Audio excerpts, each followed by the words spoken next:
And Great. so this is the beginning. Excellent. Welcome, Dr. Paul Barnes, to the Music Per Currency podcast. Hello, everyone. This is episode 7, and today we are with Dr. Paul Barnes, a phenomenal pianist, chanter, and also professor at UNL. So welcome. Very good to be here. Look forward to talking with you. Same thing. I am so glad that you were able to come. And first, like I've told you, we kind of just talk about general music experience for someone and just how you've been able to leverage your other life experiences to make music your own. So talk about how you even decided to be a musician in the first place. Yeah, that's a good question. I owe a lot of it to my dad because when I was a kid, I led a pretty normal childhood. And so I started studying piano at the late age of 8. Oh, man. And then at, I believe it was 11, I said, "Oh, Dad, I hate this. Please let me quit." And in his very stubborn, bordering on abusive way, he said, "Absolutely not." And so I had to stick with it. And so that actually gave me options when I was in high school because I had chops and I could play. But I was always interested in other things. I was interested in engineering. I was interested in theology. And so I was either going to go into the ministry, I was going to go into engineering, or I was going to go into music. And so what ended up happening was I started my first year in college at the Cleveland Institute of Music. And I was hardcore, music performance. Practice 6 hours a day, and then ended up meeting this beautiful woman that I said, "Oh my God, I love this woman and I'm going to want to make money." So I decided, okay, computer science is my ticket. And because I had taken this computer science course in this ancient language that none of you will even know about, Fortran. And I was amazed at how precise everything was and that you could do a programming task, and if it doesn't work, it was because you screwed up and you fix it and it works. And that process was so concrete compared to my 6 hours in the practice room where you're never done. It's never quite good enough. And so I was thinking, okay, this is definitely the route that I should go. Well, thank God I broke up with the woman. And so then after that 1 year at Cleveland Institute, I decided that I was going to study theology. And so I transferred to Anderson University and was a combination piano major and Bible major. And it was at that school that I did traveling for the first time. I was in a contemporary Christian group. I was the arranger and the pianist for that, and we toured the entire United States. And that experience, and I also took my first philosophy course. And so I had this intellectual awakening as well. And that experience confirmed for me that I really did need to be in music full time. So I transferred yet again. And for any of my current students at UNL, don't get any ideas from this. You're staying with me, okay? But so then I transferred to Indiana University and finished my undergrad and then did my master's and my doctorate there. And it was a remarkable experience. But throughout all of that, I've always combined my love, of theology, my love of God, with technology and with piano. And that has carried me through. And so all of my current projects all kind of relate to the fact that I felt that I had the freedom to explore all of these different areas. Oh, yeah. That's super awesome. The first thing that really grabbed me that I immediately related to was I also wanted to do computer science, but the problem is I also wanted to do 50 other things at the same time. So I ended up doing pre-med and doing computer science and then doing music and then going, you know what? How about let's just stick with one? Yes, so we had a very similar journey. But yeah, that's super, super awesome. And so what kind of impacted you to want to say, you know what? Chant is what it is. I know you said that in January you're doing a performance, multiple performances, and you had mentioned to me that it is the 30th anniversary of you joining Greek Orthodox. So yes. How has that influenced your playing specifically? How did you get into that? Sure. Yeah, that's it. Well, and how long is the podcast? Oh, as long as it needs. Because I have a long version and a short version. The short version of why I converted to Orthodoxy was the food is way better. It is good food. There, done deal. The longer version really has to do with an understanding of what it means to be a human being. And within the Orthodox tradition, it starts with the very core of human existence, with God existing as a trinity of divine persons that exist in a community of love, and that everything that emanates from God is an expression of divine love. And so our very existence, everything that is in this room, is an expression of divine love. And that, to me, as a musician, seemed to be a really beautiful way of looking at reality. And that was the lens through which I wanted to process everything that came with me. Everything that came into my senses, I wanted to process through that worldview. And so then, of course, I got into the chant tradition, the Byzantine chant tradition, in the Greek Orthodox world, and that just blew me away in terms of just the musical material. And then I got into the idea of commissioning composers to write pieces for me that are based on that Byzantine chant tradition, so that I get to do the two things that I really love, which is chanting and playing the piano at the same time. Yeah, that's fantastic. I was introduced to chant pretty much through you, in fact, when you asked me to come to your church. And thank you so much for coming. Oh, I'm going to need you a lot more. Well, I'm glad to show up. The thing that I really enjoyed and actually took me aback was because in my church tradition, we don't have that sort of environment. I remember when I walked into the church for the first time, the first thing that definitely hits you is the smell. You're like, wow, this is amazing, all this incense and everything. You thought I was going to say something else. But no, it's the incense. It's amazing. And then you step inside that sanctuary and you just see all of these icons. You see everything in there. And for me, it's just really interesting seeing how that is involved with the music, how important the music is as well to that entirety of the service for that tradition. Yeah. And I think especially coming from where I have been and am still in, the perspective of seeing just how this long-standing tradition of the music has really held and has grown. It's such beautiful music. I know because I did my choral degree, yeah. I knew about chant. And I've looked at Greek Orthodox chant some, but also Roman chant and all of this. And so I'm looking and I'm like, there's a completely different experience from the classroom of looking at these chants, talking about organum and all these things. And you're like, okay, cool. Yeah, sure. But I'm not singing that anywhere. And then to find out that there's a place like down the street that you can sing that and where people are invested in it legitimately. Right. That's something that's really amazing to me. Yeah, yeah. I think I'm so glad you had the opportunity to experience that. One of the critical aspects, again, in the way that the Orthodox look at reality, is that everything is connected to our bodies. And so when we worship God, we do it with our complete body, all of our senses, with our sense of smell, our sense of taste, our sense of sight, and our sense of sound. And it all goes back to really the priority that Orthodox place on the incarnation, and that divine event is where God actually becomes a human, and that everything, that humanity therefore then becomes sanctified in a very, very special way. And God uses creation and he uses matter to affect our salvation. He uses that as a way that we can be united with Christ. And that to me answered so many deep needs that I had as a Christian, because I was brought up in a Protestant tradition where it was much, much more cerebral, where you have this mental assent to a list of doctrines and that somehow makes you a Christian. Whereas the Orthodox view is that you are joining an ancient community, and that the goal of salvation is not to get a sin debt paid, but it's to actually be united with the lover of your soul, with the creator of the universe.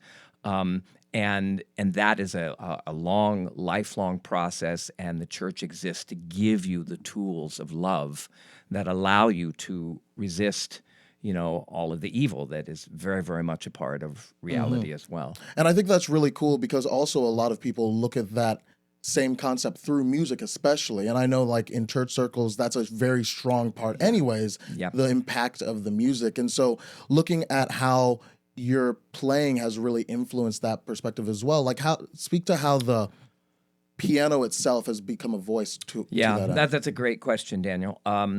For me, music. My mother named me Paul for a very important reason, because she knew that I was going to kind of have this evangelistic apostolic zeal, and so every time I walk out on a stage and I play a program of piano music, I know that that sound that's being launched into the air, that goes directly into the ears of my audience, it gives them a taste of transcendent reality.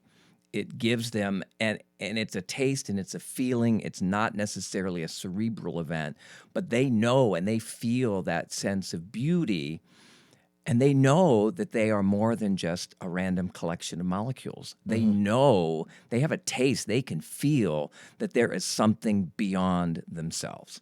And that happens in any kind of an artistic experience. When you walk into a museum and you see a painting that has a view of the world that you could have never imagined by yourself, and it's an epiphany. It opens up a different way of seeing. And that's what music does. And that's why one of the reasons why I love playing new music is that nobody's heard this before, And just a couple of weeks ago, I did a world premiere of Jack Redford's Variations on the Incarnation, which was based on a Greek Orthodox nativity hymn, and had a wonderful chant group from Houston, from the Annunciation Cathedral in Houston. And then I got to play this glorious piece that nobody on the planet had ever heard before. And it was deeply moving. It's a beautiful piece, and I'm so excited to play this all season long and to do the official Lincoln premiere here on January 31st of 2024. But that's what I see. And then when students come to work with me, it's the same exact thing, because we're living in a time, a very difficult time, where so many young people, high school kids and early college age kids, are struggling with depression, and they have a very kind of depressed way of looking at reality. And so I see music as a very, very important tool to really fire their neurons and get their brains working in a wonderful way, but yet it also gives them hope, that they're involved in something that is so much bigger than themselves, that it creates, I think, a very healthy mental environment for them as well. So did you think that you were always going to then teach in some way? Because, like you said, your mom kind of foresaw this evangelical sort of mindset, but then you've also taken it into the academic sort of route of teaching piano to individuals. So where did that kind of come along in that process as well? I've always loved teaching. I started teaching when I was, in high school, much to the chagrin of my high school tennis playing partners, because I was on the high school tennis team, and then I got to a point. I have a real serious passion for tennis. We'll maybe get into that. Oh, yeah. We'll see. But I got to a point where I had to choose, where I was either going to teach piano, after school, or I was going to go to tennis practice. And so I made the choice to focus on teaching piano. So, but I've loved it ever since I did it, because I like the challenge of articulating a musical problem that I'm dealing with, and then solving that problem, and then articulating that solution to my students. And that's an incredible, and of course, the thing that I love about my current position at the University of Nebraska is that I'm working with, undergraduates, and then I'm working with graduate students, and really inspiring them to really start developing, their careers, and thinking about certain things that are unique to them, that they can then expand upon and produce and flourish and create, career opportunities for themselves. And that's an incredibly enjoyable process for me. So what kind of challenges have you had? I've kind of joked about this, and I take it kind of quasi-seriously, this joking, that this podcast sometimes becomes just a music school gripe session, because because we know that there's some challenges that will go into kind of going into an academic setting, and like whether it be that you get slowed down for things, or there's things you're like, why am I doing this, or whatever, all of this. But at the same time, I've personally found it very valuable to go as a sort of fast track and networking sort of route, really, to have opportunities to be able to engage with people and work together and do all of this sort of stuff, if you're, of course, taking control of your education and know what you're doing. So for you in that sort of space, was it always just kind of like, you know what, I'm just going to go through the school and then, you know what, I'm going to actually go and teach at a university? How did that kind of impact? And then how does that then relate back to the chant and doing the more spiritually based, sort of Christian focused kind of approach of your musicianship? Yeah, that's another very, very good question. It's interesting, and I think it all depends upon your mindset.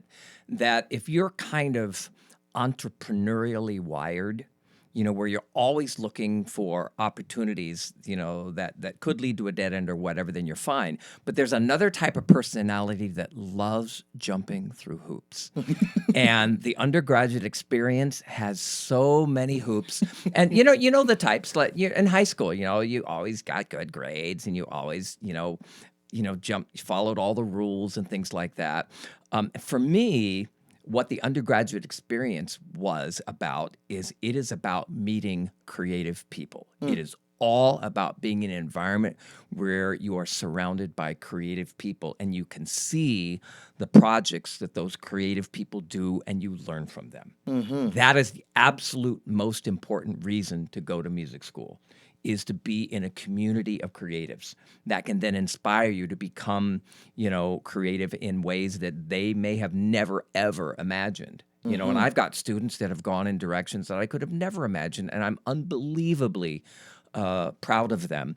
And so for my undergraduate and my graduate experience, I just met really great people and great musicians that inspired me to do great things. So it has nothing to do with GPA, God forbid, or getting great grades, or things like that.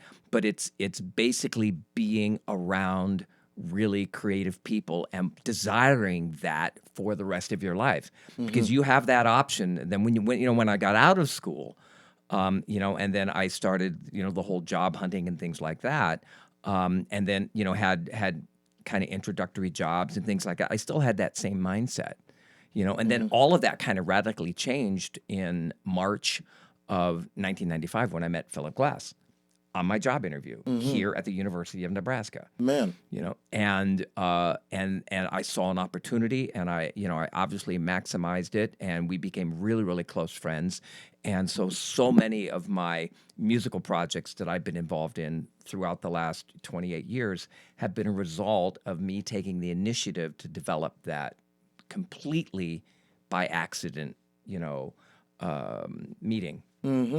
Yeah, that's really awesome. I think it's really neat to see that the focus is not necessarily on the grade side of school, right? And especially looking at, I think the question that everyone always asks is like, what good is this for me to do? Like, what's the practicality of this?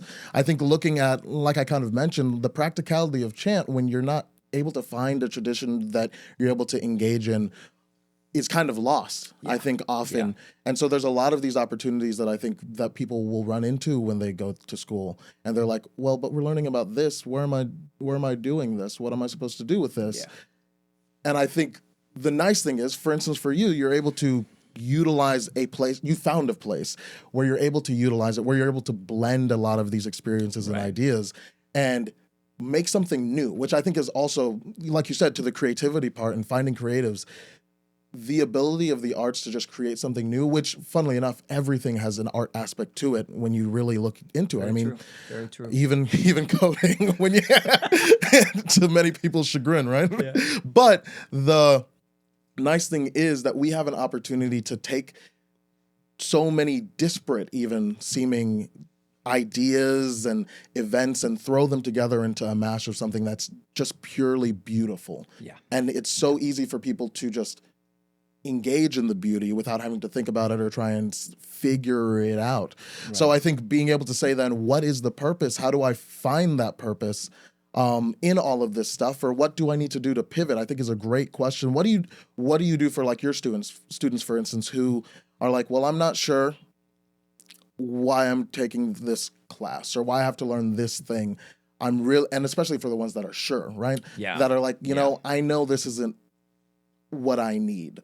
Mm-hmm. how do you deal with that? How do you work with that? Well, I do want to, when I was talking about being in an environment that's inspiring, there is a craft element to music school that is absolutely critical. Very true. Because if you suck, you will not have a career. Amen. Period is that. And so I do, and it is a very, very clear meritocracy where your self-esteem, is in a great part helped by accomplishment. And it's honest to God accomplishment. Oh, yeah. And that is the best self-esteem builder in any context, is actual accomplishment that you're responsible for. And so I really want to guide my students in a direction where they can absolutely maximize their playing ability, because then that opens up a whole new world, because the better you play,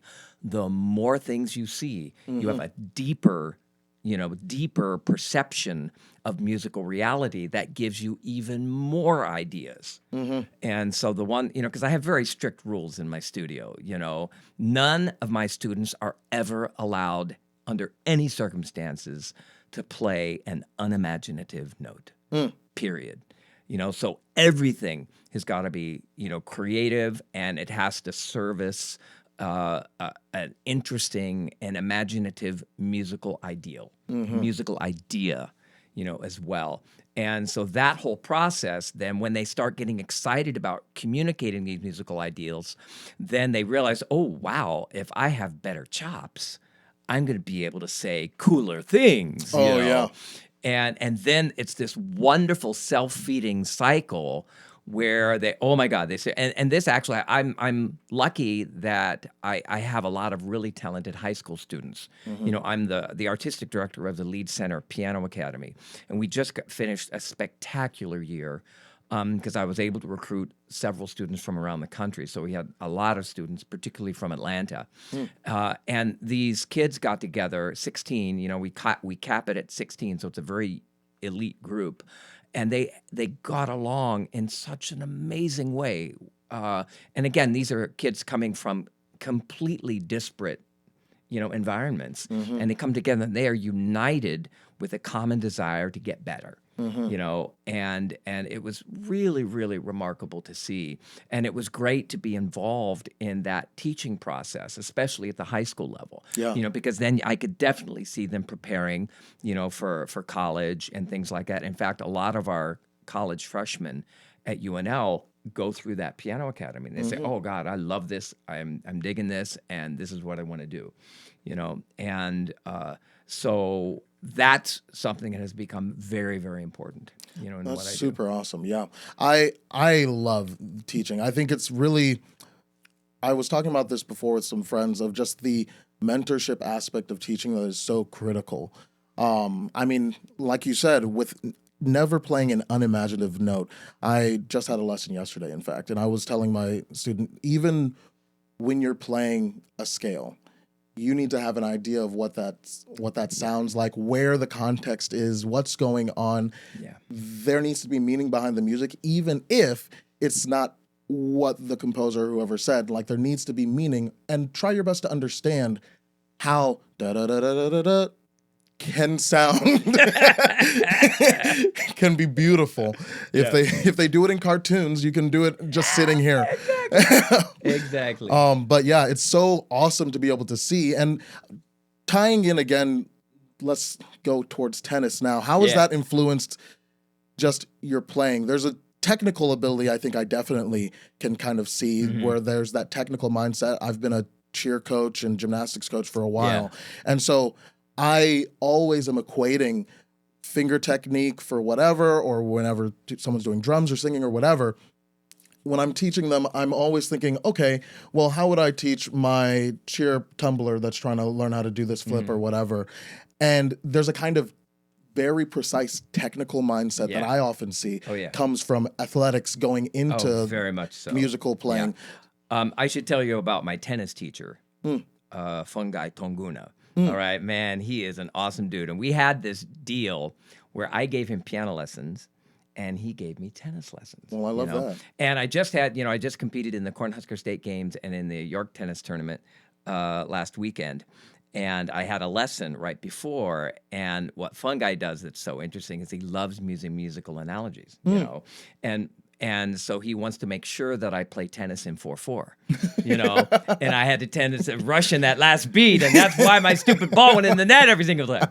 And so there are all these interesting musical analogies, but what's interesting, and there's so many similarities, just in terms of, for example, for piano and racket sports, eye-hand coordination, it's the exact same, so most pianists get racket sports real easily, but the other issue is that relates specifically to performance is the mental focus, that's required to win a tennis match is the same mental focus that's required to really, play an exceptional piano recital. And so that is something that I have been able to tie along very, very easily. That's been an important connection. Yeah. Very much so. Well, don't mind Zig scrowling. I forgot to close the door. Oh, that's okay. But- She's beautiful. Oh yeah, he's doing all right. He likes to scream. That's what I like to call it, a scrowl, because you Excellent. can hear the sound. But anyways, yeah, the combination between the racket sports and piano, I think, 100%. It's really key in kind of that translation. What other types of translations have you kind of made in your piano playing with other aspects of your life that have been critical to new perspectives, or just kind of taking you from one place to a completely different or expanded place? Yeah. I'm involved in all kinds of different communities, and that's one of the reasons why I love living in Lincoln, is that there actually exists so many of these different communities. I have a men's group that comes over to my deck, and we do cigars and scotch and talk about life, and that has been incredibly inspiring, just in terms of different ways of thinking about, various issues, and that energizes me to do all of the things, that I do as well. But I'd have to say that it's my, the community of Byzantine chanters around the world, has been an incredibly inspiring thing. I was actually I taught at a piano festival in Greece. I've done it 2 years in a row, and we're going back next year. And it's run by a former student of mine, Andreas Xenopoulos, who you may or may not know. And he's the artistic director and of the Piano Plus Summer Piano Institute in Xanthi, Greece. Okay.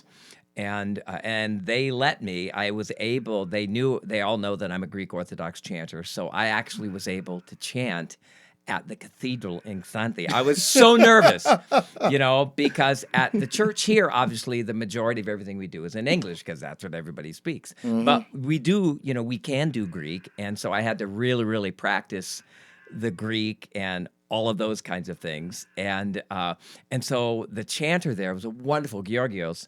He was so generous. He said, "Paul, you can chant anything that you want." And so there's this crown jewel of a hymn in the Matin service. It's the glory to the praises. And he said, "Paul, you get to chant that." And one of my colleagues was there. She videoed, it's on my YouTube channel now. And they actually live streamed the thing. And so, but just being in that environment, and this church was so spectacularly beautiful. And to be in that environment with all of these chanters, and to be able to chant these beautiful hymns, and it was a meditation on our salvation in Christ, seen from different biblical characters, and it was just beautiful, and that kind of an experience just totally changes me, and it energizes me to just do everything that I'm involved in better. Oh yeah, that's super awesome. I've told you this already, but I'm gonna keep saying it because it's gonna happen. I got to get to Greece, so so however we're making that happen, it's gonna happen. Yeah, you but should. Well, I and would if love you to. do, because the thing that I did this year that I'd never done before, well, I'd done it once before, but about 30 years ago, is that after the festival was over, I made sure that we changed the date of the Piano Academy so I could spend an extra week in Greece. And so I went to Mount Athos, which is it's the third of the Halkidiki peninsulas, in northern Greece, and there's 20 Orthodox monasteries there. And I stayed at the Vadopedi Monastery, which is renowned for it. They even have a Spotify channel. So if you go on Spotify and type in Fathers of Vadopedi, they'll pop up. That's And I super got to cool. hear this chanting for 3 days. And being in that environment was just a complete recharge in every aspect. That's And it's so interesting awesome. because our men's group came over on Tuesday night, and they were very interested in hearing about this. And a lot of discussion had to deal with food.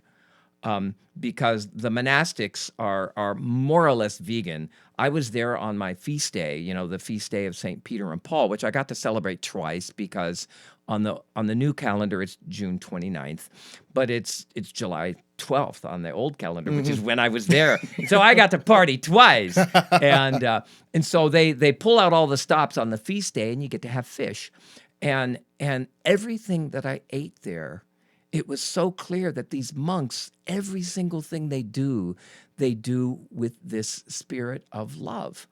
And so the food was so delicious. It was so thoughtful, and it was such an expression of genuine hospitality. In this particular monastery, Vadopedi, the guest house, and it's huge, and they house guests from all over the country, all over the world, that are there. And so I met men from Cyprus and from France and from Australia and from England, and several from the U.S. that were there.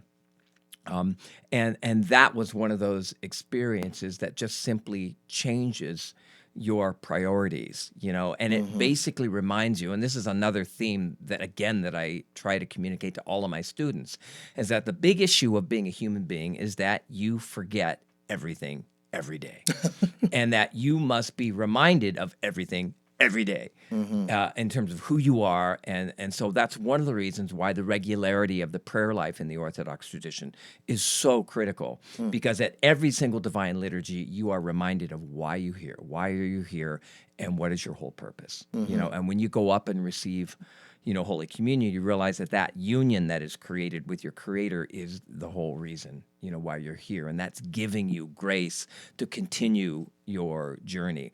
And that is felt in such a powerful way when you visit a monastery. That's super And awesome. so I was able to hear the best chant on the planet, and was able to eat and drink. And by the way, this monastery is famous for their wine. Unbelievable wine that we had at every meal, and olive oil, which I brought a bunch of bottles back, and honey, and so all of which is just kind of an extension of divine love, and you feel it in such a visceral, powerful way when you're actually there. So I will be going back next year for sure. Grand. And you can come with me. I love that idea. So I think since we're coming to close to wrapping up, we're not there just yet. And so I think let's talk about January. Like, how did that kind of come together? We've talked about how, you have from the beginning just about like you've been integrating chant with your playing. And so this seems almost like a sort of culmination to an extent of a lot of things, and a lot of commissions as well. So how'd this come together? Yeah, it's interesting. I just realized that this January 31st in 2024 will be the 30th anniversary of my entry into the Orthodox Church. And of course, when that happened 30 years ago, I had no idea that also happened to be Philip Glass's birthday. I found that out later when he became a very important force in my life. And so So this particular January is going to be this kind of a culmination. It'll be a retrospective. It'll be a birthday party for Philip Glass. But yet at the same time, it will also be, a celebration of these new lenses that I've been given to look at reality, through the Orthodox Church's mindset, phronema. And Jack Redford, who is this unbelievable composer, and he's had a very successful Hollywood career as well. He's written a ton for film, and he's the orchestrator, for Jim Horner and all of these, really, really important Hollywood composers. He wrote this beautiful piece that was commissioned by the St. Constantine School in Houston. and it was actually, dedicated to a philosophy professor of John Mark Reynolds called Al Geyer, and he wanted to relate Plato and orthodoxy and all these things, and Jack was up for the task, and so that will be the Lincoln premiere of that piece as well. And so Oh, I'll be awesome. creating a chant group that you're singing in, whether you know it or Well, of not. course. You are Well, I totally know it singing now. in it. And so we'll be doing chants based on, the feast of the Annunciation, because we are also going to do the Philip Glass Quintet again. Oh, nice. It hasn't been done since the world premiere, in April of 2018. So we'll have a faculty group, and hoping to include our new director. Oh, yeah, that'd be Felix awesome. Schopka. So we hope that he'll be involved in that as well. And so it'll be a celebration, of Philip Glass's birthday, and I think by that time it'll be his 88th birthday, and then the role of chant, in my professional life as well. So we'll be doing a lot of music, but I'm very excited, and Jack will be there. I'm so excited about having him meet all of my students and having him meet the incredibly vibrant musical community, that's here in yeah. Lincoln. So it will be very exciting. That's really, really awesome. How do you take all of this experience and kind of impart it to students or to really whoever to be unique in their own way and creative with how they approach, especially as students, careers in music? How do you kind of go about that? What are some things that you kind of look at and think about? Sure. Well, one of the things that I do, and this is true both in terms of my studio teaching and in my piano literature course that I teach on Wednesday evenings, anybody's invited, is that I want to introduce my students to all of the really exciting people that I've met that have changed my life. So, for example, a recent graduate, Madeline Rogers, is doing wonderful things at Berea College in Kentucky. And I introduced her to Victoria Bond, and she ended up writing her doctoral document on Victoria Bond. I still remember, this is the funniest thing, is that she was doing her document defense, okay? And we did it. This was, stupid COVID, so we're doing it by Zoom. And I happened to be in New York, staying at Victoria's place. And so here I am, being chair of her doctoral committee, talking about, her document on Victoria Bond in Victoria Bond's house while she's sitting there, So it was a very, very unique thing. But Madeline is one of those students that saw the work that I did, and loved it. And so developed her own relationships and her own projects. She just got done recording a CD of a two-piano version of the piano concerto that I had recorded, 20 years ago when I first met Victoria, and a former student of mine, Christian Johnson, who was also a wonderful DMA student. He created a beautiful two-piano version of the quintet, or of the concerto, and Victoria and my student Florencia Zuluaga, from Argentina, they did a recording funded by Victoria, and so she's got her own, professional direction, professional path that was clearly inspired by the stuff that I was doing. And so the piano literature seminar, which I'm teaching this semester, I make sure that all of my current projects, like Ron Warren, wonderful Native American composer that came to UNL a couple of years ago and wrote this beautiful piece for me, that has a real positive effect on my students. And Jack, I'll be zooming in Jack Redford. And of course, he'll be here in person in January, so it'll be way better. But I'll be zooming him in as part so that people, they realize how exciting the new music world is, and to be working with living composers, in the creation, because it's always a collaboration. Even with Philip Glass, I would talk through ideas, and he was always interested in my pianistic approach to his ideas, and would let me change things and things like that. And that happens all, with all of the composers that I work with, and it's an incredibly fulfilling process, and that's what I want my students to be able to do. Oh yeah, and commissioning is so key and cool. It's a great opportunity to really look at, like I said, the current relevance of what it is that we do as musicians. I think sometimes it's lost when people are just playing older works that may be beautiful and great and very well are. Yeah. But there's still people that are writing music today. Oh, right. Yeah, and one of the things that's really important that I also work on my students, ability to do, and that is grant writing. Which I know I never took a class in grant writing at IU, but like I have one of my master's students who just graduated, Savannah Royston, is a spectacular grant writer.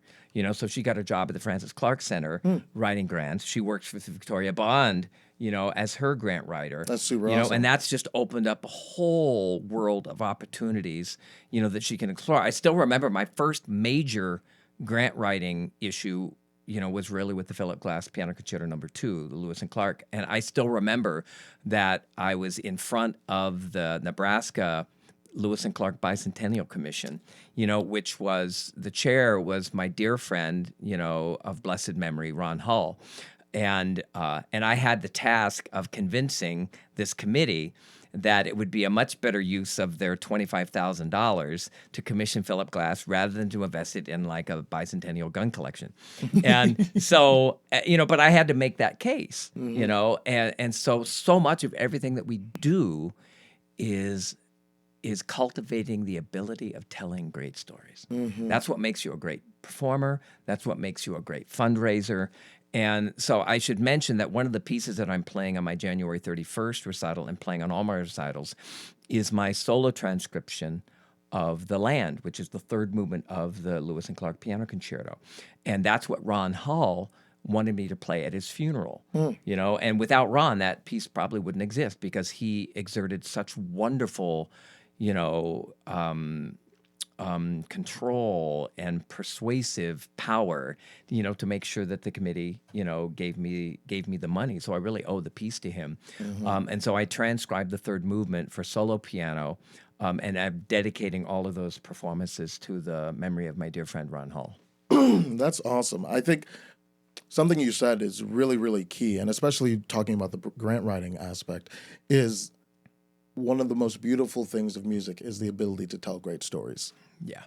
And whenever you're creating the music, whenever you're playing the music, whenever you're music adjacent, whatever the case may be, I think that's one of the most important things for when people talk about advocacy as well. Yeah. It's the storytelling. And I think even more so, getting other people to understand why that's even important, why telling stories is important, why that connection is important. I think you've talked about a lot of different aspects of connection that are key. The storytelling, I think, culminates all of them together. Yeah. And to be able to really say to someone that is not thinking that way, you really do value this, is a very important aspect. And I think for grant writing especially, of course, that's huge. Right. Yeah. So I think it's just such a beautiful thing to think of. And I think especially as often it's difficult for people to articulate why this is important and take it all the way to the beginning of like, why should a kid be doing lessons, right? It's because you want them to be able to tell stories. Yeah. You want them to be able to relate with other people in a way that isn't necessarily immediately apparent or clear. Right. Well, and the storytelling is intimately connected to teaching, because what makes you a good storyteller is having that ability to see your audience and then immediately know what's going on in them and what will relate to them. And that's exactly the same thing with teaching. You've got a unique, unrepeatable, beautiful human being in front of you that has his or her own way of looking at reality, and you can impact that, in an incredibly positive way, but you have to be able to understand their world. And in order to tell a good story, you've got to be able to relate to the audience that you happen to be with. Yeah. And what that does is it takes a whole different way of looking at reality. There are a lot of very arrogant people that have their own way of looking at the world, and they're just going to impose it, on you without any concern about where you're at or who you are or where you are on your journey. And so I think a good teacher and a good storyteller, they've got that ability to see the other person in a very, very authentic and unique way. And then therefore they can really communicate in in a way that's got a lot more depth than the person that's unwilling to do that. Yeah, that's fantastic. Well, I think we're just about done. Yeah. But one last thing Sure. is what would you say is one thing, and I know this is going to be a difficult one, one thing that you learned on your journey to being where you are here today that you think was fundamental to putting you to where you are and would have been great to know sooner? Probably the one thing would be, and I guess I'll just have to quote Dostoevsky, it's that beauty will save the world. And that idea that it's through the experience and the participation in beauty just changes everything. And it can give you so much more insight into what your own personal journey is as a human being.